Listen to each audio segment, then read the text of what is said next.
another sad poem. If I can find it, that would be good.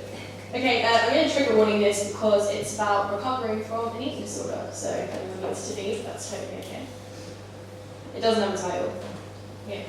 So part 1. I was so lonely that summer. My mother told me that my body would eat itself if I starved, and I thought, great, because it meant that I would occupy less space, that this body of mine that I hated would shrink down to nothing, that I would be nothing. My self-sacrificial cannibalism had to amount to something. Enraging my dad over not eating toast had to amount to something.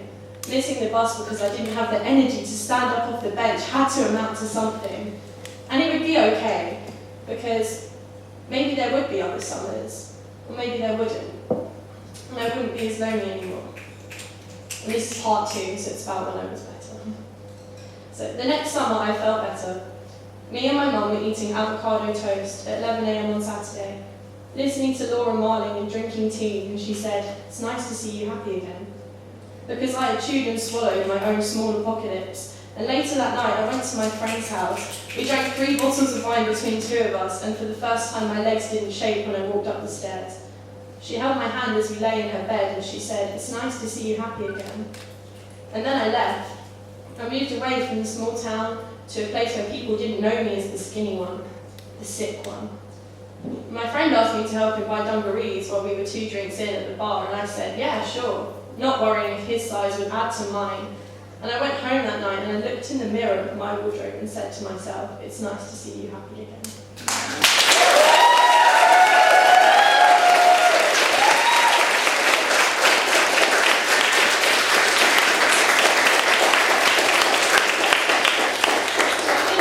This one's a bit less depressing. It's called Red. Okay. When I was younger, my dad told me I wasn't allowed to wear red nail polish. Any other colour was permitted. And I always wondered, why red? A primary colour, childish in nature, I thought. Then when I was older, I painted them red every day. A glass of wine on every finger, and everywhere I painted suggested mischief. And I wondered why it feels so grown up to do what you're not allowed to do. Have cereal for dinner, eat dessert first. I realised I'm no longer the porcelain statue my parents made me.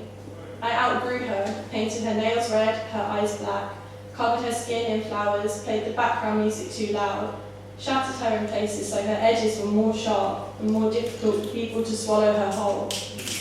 Wrote "look at me" on her lips. Look at me, she says, look at me, I have arrived.